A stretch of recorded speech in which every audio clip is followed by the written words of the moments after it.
میت کے محاسن اور اس کے اچھائیوں کو گناتے ہوئے اور ناراضگی کا اظہار کریں. اتنا اچھا آدمی تھا، اتنا اچھا کام کرتا تھا، کاہے اللہ تعالیٰ اس کو اٹھا کر کے لے کر چلے گئے.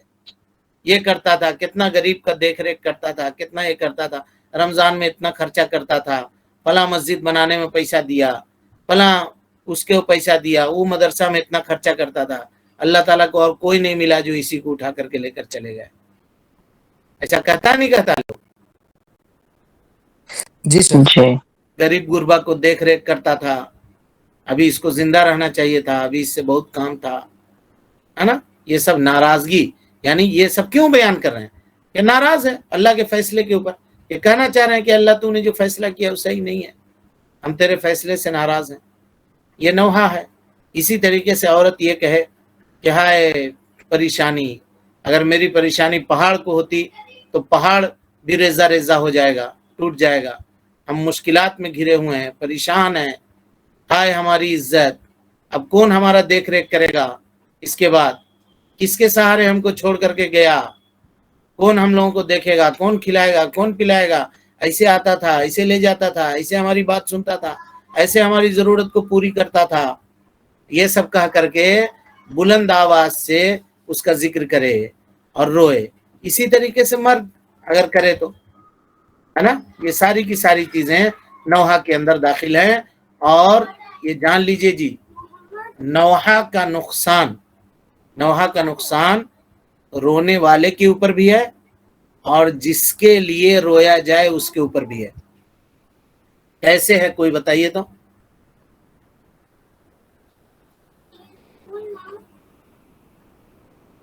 نوحہ کا نقصان رونے والے کے اوپر تو ہے، یہ تو ڈیفینیٹ ہے، اس میں کہیں پر کوئی شبہ نہیں ہے، کیونکہ وہ کبیرہ گناہ کر رہا ہے کہ نہیں؟ ہاں جی، سن رہے ہیں بات ہے؟ جی سر. جی پہلے اگر وصیت نہ کرے کہ میرے میت مطلب نوحہ نہ کرنا. ہاں ٹھیک ہے، یہ ایک بات ہے. اور کوئی بات اور اس کے علاوہ کسی کے پاس کوئی علم ہے؟ حدیث میں نا کہ کوئی مر جائے تو اس کی اچھائیاں بیان کرو، برائیاں نہیں، کیونکہ جو بولتے آدمی وہی دکھے. ٹھیک ہے، اچھائی بیان کر رہا ہے، وہ رو رو کر کے چلا کر کے اچھائی بیان کر رہا ہے. لیکن اچھائی بیان کرنے کا یہ مطلب ہے کہ یہ کہے کہ وہ اچھا آدمی تھا، انتقال ہو گیا، اللہ تعالیٰ اس کی مغفرت کرے، نیک آدمی تھا، یہ اچھائی بیان کرنا ہوا. لیکن ابھی جو شکل ہم نے بیان کیا اتنا اچھا تھا، چلا کر کے رو رہے ہیں اور یہ سب گا رہے ہیں اور آس پاس میں سب عورتیں بیٹھی ہوئی ہیں. ہاں یہ طریقہ جو ہے اس میں دیکھیے جی، جو نوحہ کر رہا ہے، تاکہ وقت نہ نکل جائے، وقت کم ہے ہم لوگوں کے پاس، لیکن سمجھنے کے لیے ایسا سوال کے انداز میں کر رہے ہیں.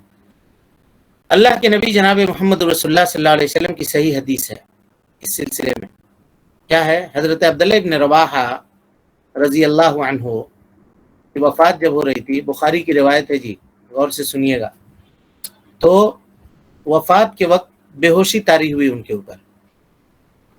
تو ان کی بہن جو وہاں پہ بیٹھی ہوئی تھی وہ اسی طرح سے رونے لگی، گنا کر کے، کہہ کر کے، ہائے میرا بھائی ایسا تھا، میرا بھائی ایسا تھا، میرا بھائی ایسا تھا. لیکن کیا ہوا؟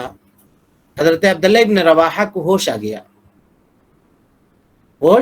گیا، یعنی سکرات میں تھے، بے ہوشی طاری ہوئی تھی، لوگ گھر والے سمجھے کہ انتقال ہو گیا، لیکن ہوش آ گیا، ٹھیک ہو گیا. ایسا ہوتا ہے، لگتا ہے کہ اب روح قبض ہو جائے گی، پھر اس کے بعد بھی آدمی بہت دن تک زندہ رہتا ہے، لیکن ہوش آ گیا ان کو.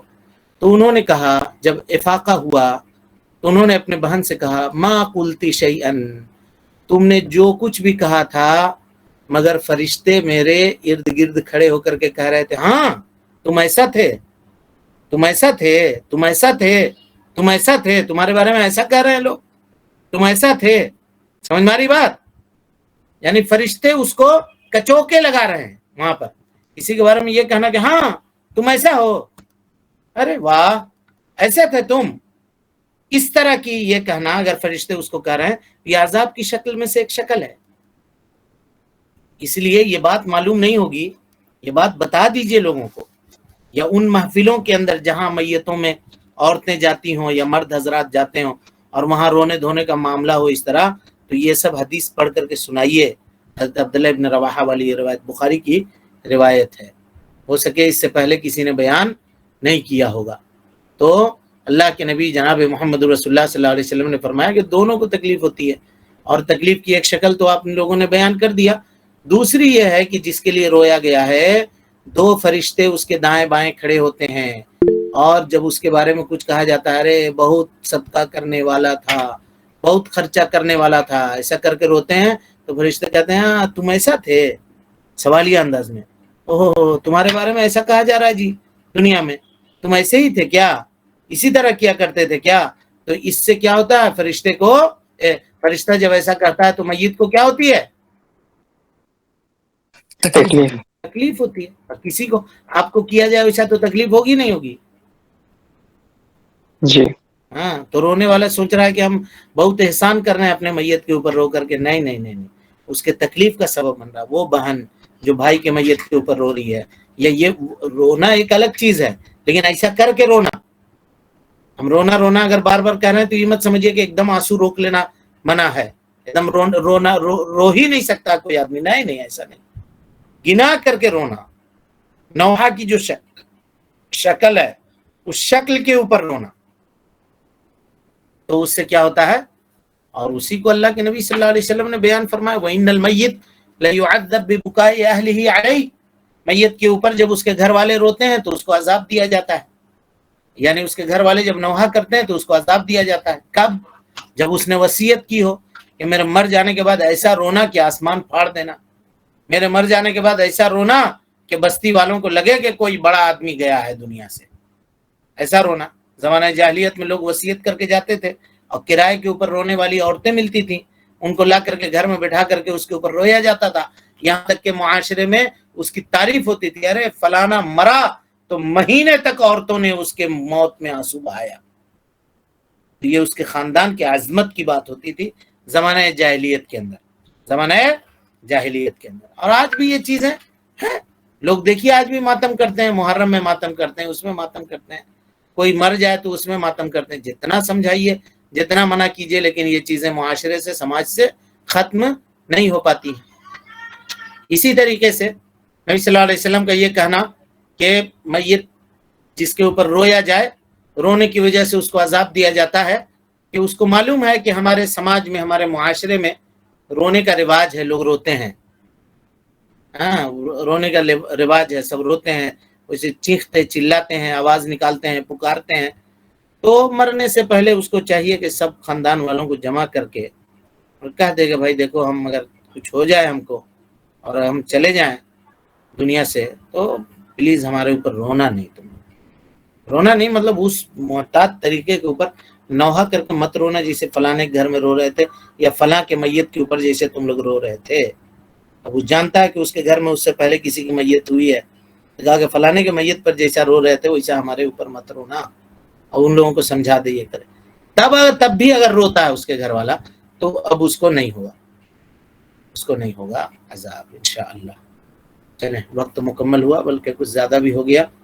اب اس کی جو اور دوسری شکلیں ہیں نوحہ کی، انشاءاللہ کل کے درس میں اس کی وضاحت آپ کے سامنے کی جائے گی. اللہ رب العالمین سے دعا ہے کہ اللہ تعالی ہمیں اور آپ کو حسن عمل کی توفیق دے. رب العالمین ہم سب کی اصلاح فرمائے، نیکیوں کو قبول کرے، سیئات سے درگزر فرمائے، جب تک زندہ رکھے دین اسلام پہ زندہ رکھے، اور جب اٹھائے ایمان پہ اٹھائے. آمین وآخر دعوانا ان الحمدللہ رب العالمین. کوئی سوال ہے کسی کے پاس؟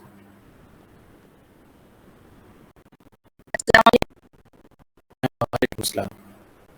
شیخ کوئی اگر بیماری انسان کو لاحق ہو جاتی ہے اور اس بیماری کی وجہ سے اس کے ذہن پہ ایسا لگتا ہے کہ قریب مرنے والے ہیں، حالانکہ موت تو برحق ہے، لیکن لگے کہ بیماری کی وجہ سے مرنے والے، اب اس کو یہ خدشہ ہوتا ہے کہ میرے مرنے کے بعد میرے اہل و عیال کا کیا ہوگا، میرے اہل خانہ کا کیا ہوگا.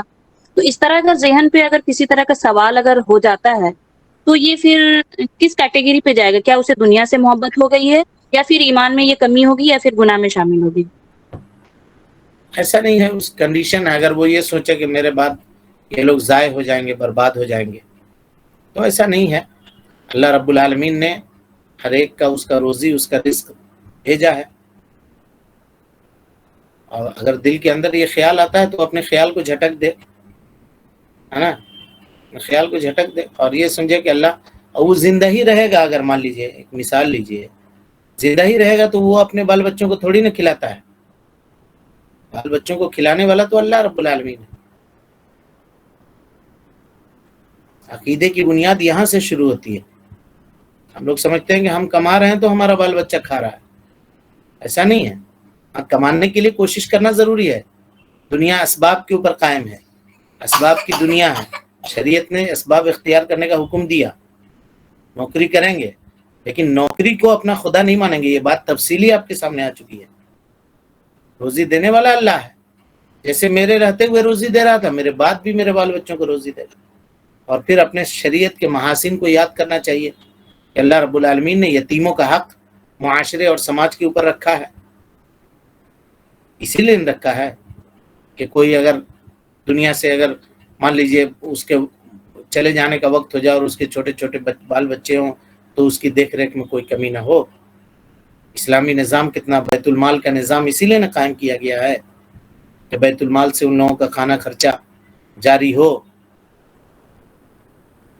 اور جو امیر ہیں یا جو حاکم ہیں وہ اس کے گارجین بنے.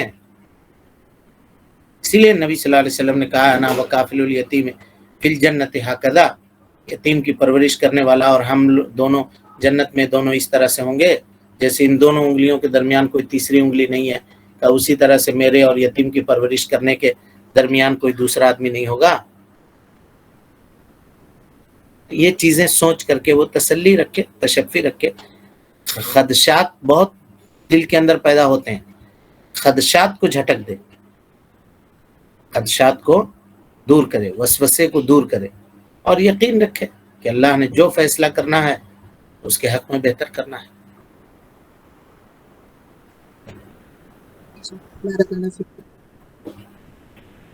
اور کوئی سوال ہے کسی کے پاس؟